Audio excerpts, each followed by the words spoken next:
চাই না আমার আদরের বান্দারা জাহান্নামে যাবে, কারণ আমি এদেরকে বড় দুর্বল করে বানাইছি।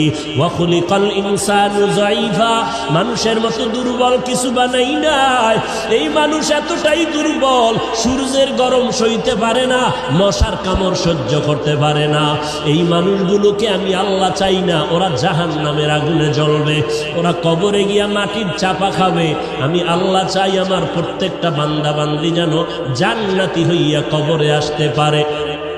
এরপরেও যারা মেজাজটা গরম করিয়া দুনিয়ার মোহে পড়িয়া আমি আল্লাহর সাথে গাদ্দারি করিয়া আলেম ওলামাদের বিরুদ্ধে চলে যাবি, তোরা একটু শুনিয়া রাখ, আল্লাহর কোরআনের ঘোষণা শুনিয়া রাখ। আল্লাহর কোরআনটা কেমন সত্য, আজও পর্যন্ত কোরআনের চ্যালেঞ্জ কোনো বেঈমান গ্রহণ করতে পারে নাই। আজও পর্যন্ত কোরআনে একটা ভুল কেউ বের করতে পারে নাই। ওই কোরআনটা এত সত্যই যে বিধর্মীরা চ্যালেঞ্জ দিয়া কোরআনের ভুল বের করতে গিয়া কালেমা পরে মুসলমান হয়ে গেল, হিন্দু মুসলমান হলো, ইহুদি মুসলমান হলো, খ্রিস্টানেরা মুসলমান হলো, বৌদ্ধ ধর্মের লোকেরা মুসলমান হয়ে গেল। আমার নবী কেমন সত্যবাদী নবী, 63 বছর জীবনে ভুলেও কখনো একটা মিথ্যা কথা বলেন নাই। ও এলাকার মুসলমান, একটা মানুষ দ্বিতীয় একটা মানুষের নাম বলো। এত আদর্শের গান গাইলা, আব্রাহাম লিঙ্কনের আদর্শ, মাও সেতুংয়ের আদর্শ, লেনিন কালমার্সের আদর্শ, প্লেটোর আদর্শ, এমন একটা আদর্শের গার্ডিয়ানের নাম বলো যেই বান্দার জীবনে মিথ্যা বলে নাই।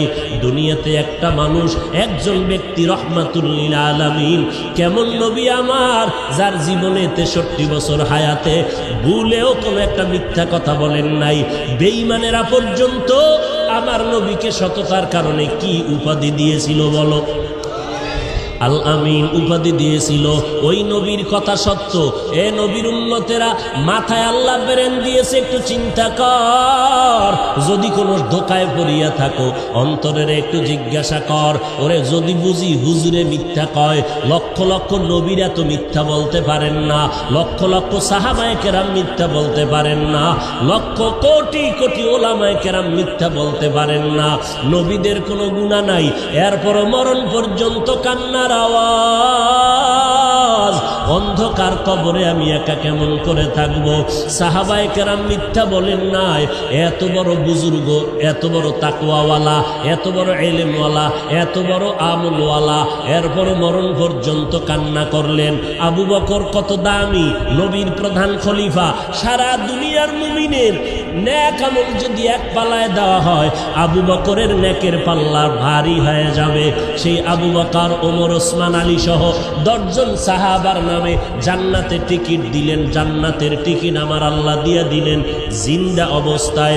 সেই আবু বকরের মতো বান্দা একটা বকরির বাচ্চা হাতের মধ্যে ধরিয়া কয়, এ বকরির বাচ্চা, আজকে তোর কপাল ভালো, আমি আবু বকরের কপাল বড় ভয়ঙ্কর, তোরে মানুষ জবাই করিয়া খেয়ে ফেলবে। আমি আবু বকরের কি পরিণাম ফল হবে জানা নাই। কিয়ামতের ময়দানে আমি আবু বকরকে দাঁড়াইতে হবে, আমার মাথার উপরে সূর্যের তাপ শুরু হয়ে যাবে, জমিনটা তামা। আমি আবু বকরের উলঙ্গ হইয়া মালিকের দরবারে দাঁড়াইতে হবে। এরপরে আমল নামা ডান হাতে আসে না বাম হাতে আসে জানা নাই। এরপরে আমার পরিণাম ফল জান্নাত হবে নাকি জাহান্নাম হবে জানা নাই। আবু বকর কান্না করেন, ওমরে ফারুক কান্না করেন। আবু বকরের মতো বান্দা জান্নাতের টিকিট পাইয়া জাহান্নামের ভয়ে যদি কান্না করেন, আপনার আমার কি পরিমাণ কান্না করা দরকার? এরে বান্দা, আল্লাহ তো এই কথা বলে না, সব দুনিয়াদারি বাদ দিয়া, চাকরি বাদ দিয়া, লেখাপড়া বাদ দিয়া, বিয়া শাদী বাদ দিয়া শুধু আল্লাহরে ডাকো। আল্লাহ তো এইটা পছন্দ করেন নাই, নবীও বলে নাই, নবী ইসলামও সমর্থন করে না। ব্যবসা করো করো, চাকরি করো করো, লেখাপড়াও চালাও, মাঝে মাঝে আল্লাহর হুকুম মতে 5 বেলার নামাজটা পড়বা, মা বাবার খেদমত করবা, ওলামায়ে কেরামের পরামর্শ নিয়ে চলবা। কারণ যতই বাহাদুরি করো, যেদিন মৌতের খবর এসে যাবে, আজরাইলের টিকিট বাড়ির দরজায় দাঁড়ায় যাবে। অ্যাম্বুলেন্সের মতো সিগন্যাল যখন শুরু হয়ে যাবে, ওই দিন যখন ডাক এসে যাবে, কে ধনী কে গরিব, কে মূর্খ কে শিক্ষিত, কোনো ভেদাভেদ নাই। বাজারের 3টা সাদা কাফন রেডি হয়ে যাবে, কবরের সাইজও সমান হয়ে যাবে।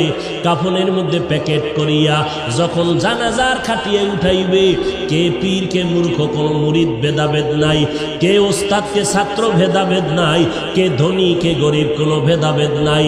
কবরের দেশে নিয়ে যখন কবরে রাখিয়া সবাই মাটি দিয়া বিদায় হবে, আর একটা আয়াত করিয়া চিৎকার দিয়া বলবে, মিনহা খলাকনাকুম ওয়া ফিহা নুঈদুকুম ওয়া মিনহা নুখরিজুকুম তারাতান উখরা। সবাই চলে গেল। ওই কবরে 2 ফেরেশতা হাজির। ফেরেশতা আসিয়া মাথার মুষ্টি খুলবে, পায়ের মুষ্টি পুরাটাই খুলবে। 3টা প্রশ্ন তোমাকে আমাকে করবে। সমস্ত মানুষের বেলায় 3টা প্রশ্ন। রবের পরিচয় দাও, ধর্মের পরিচয় দাও, রহমাতুল লিল আলামিনের পরিচয় দাও। মদিনার নবী বলেন, যারা দুনিয়াতে রবের গোলামি করে যাবে তারা কবরে গিয়া জবাব দিবে, রব্বি আল্লাহ, আমার রব একমাত্র কে? দুনিয়াতে যারা ইসলাম মেনে চলবে কবরে গিয়া জবাব দিবে, দীনিয়াল ইসলাম, আমার ধর্মের নাম কি? দুনিয়ায় যারা নবীর সুন্নতের আমল করে যাবে, আঙ্গুলের নখগুলো কেমনে কাটবে সেখানেও সুন্নাত, মাথার চুলগুলো কেমনে রাখবে সেখানেও সুন্নাত, বান্দা জুতা কেমনে পরবে সেখানেও সুন্নাত। সুন্নতের আমল করিয়া যারা কবরের বিছানায় শুয়ে যাবে, একটা রাস্তা বানাইয়া মদিনাওয়ালা নবীকে দেখাইয়া বলবে, চিনো লোকটাকে, চিনো নিরে কবরওয়ালা বলো। যারা আমার মাওলার মোহাব্বতে নবীজির আশিক হইয়া কবরে যাবে, নবীরা আশেকেরা নবীরে দেখিয়া চিনে ফেলবে, বলবি নি তো আমার মায়ার নবী। যেই নবীকে না দেখিয়া টুপি পরলাম, দাড়ি রাখলাম। কত মানুষ টুপিওয়ালা বলে গালি দিল, দাড়িওয়ালা বলে গালি দিল, তারপরও টুপি ফালাই নাই, দাড়ি ফালাই নাই। আল্লাহর নবীর সুন্নতের মেসওয়াকটা পকেটে নিয়ে চলছি। কত মানুষ কত উপহাস করেছে, তারপরও সুন্নাত সারি নাই। নবীজি বলেন, সাথে সাথে আল্লাহ তাআলার গায়বী আওয়াজ এসে যাবে। আল্লাহ কুদরতের আওয়াজ দিয়ে বলবে, এরে ফেরেশতা, আমার বান্দারে আর কষ্ট দিও না, তাড়াতাড়ি জান্নাতের বিছানাটা কবরে বিছাইয়া দাও, জান্নাতের সাথে রাস্তা বানাইয়া দাও। আমার বান্দারে বেশি ডিস্টার্ব করিও না। আমার বান্দা দুনিয়াতে কষ্ট কম করে নাই, ঠিক মতো খানার প্লেট নিয়ে খাইতে পারে নাই, রাতের বেলা ঘুমাইতে পারে নাই, সবাই ঘুমাইয়া গেছে। আর আমার বান্দাটা ঘুমের মধ্যে শেষ রাত্র যখন হলো, সুন্দর করে অজু বানাইয়া যায় নামাজ বিছাইয়া সিজদায় গিয়া কান্না করে বলেছে, হে মালিক, তুমি আমার রব, তুমি আমাকে মাফ করে দাও, গুনাহগার বলে তাড়াইয়া দিও না রে আল্লাহ। এই বান্দাটা সারা রাত জিহ্বাটা দিয়া জিকির করে করে কাটাইতো। এই বান্দা রাস্তায় হাঁটতো, আবার মাঝে মাঝে আমি আল্লাহরে ডাকতো। খানা খাইতে বসিয়াও আহ আহ বলে শব্দ উচ্চারণ করত। অন্তরের মধ্যে একটা জ্বালা ছিল, মালিকের কোথায় গেলে পাওয়া যায়। এই বান্দা আলেম ওলামা পাইলে দৌড়াইতো, কোরআনের বয়ানের আওয়াজ পাইলে দৌড়াইয়া যাইত। এরে খালি কান্নার আওয়াজ। আল্লাহ পাক বলবে, আর দেরি করিও না, তাড়াতাড়ি আমার বান্দারে ঘুমের ব্যবস্থা করে দাও। জান্নাতের হাওয়া বাতাস পাইয়া আমার বান্দা জাহান কবরের মধ্যে আরামে ঘুমাবে, কেউ ডিস্টার্ব করবে না। কিয়ামত পর্যন্ত আমার বান্দা ঘুমাইতে থাকবে। মদিনার নবী আফসোস করে বলেন, যারা রবের গোলামি না করিয়া কবরে যাবে, ইসলাম না মানিয়া কবরে যাবে, সুন্নতের আমল না করিয়া কবরে যাবে, এই কবরে যাওয়ার পরে নাফার 3টা প্রশ্ন করা হবে। রবের পরিচয় দাও, ধর্মের পরিচয় দাও, রহমাতুল লিল আলামিনের পরিচয় দাও। যখন এই প্রশ্ন করা হবে, মদিনার নবী আফসোস করে বলে, গুনাহগার তো জবাব দিতে পারবে না, শুধু একটা শব্দ বলবে, হা হা লা আদরি, হা হা লা আদরি। আফসোস, বড় আফসোস, আমি কিছুই জানি না, কিছুই জানি না। নবীজি বলেন, সাথে সাথে আমার আল্লাহ গায়বী আওয়াজ দিয়া বলবেন, কুদরতের আওয়াজ দিয়া, এ কবরের ফেরেশতা, এই নাফরমানের আর সুযোগ দিয়া লাভ নাই। আমি আল্লাহ দুনিয়াতে কম সুযোগ দেই নাই।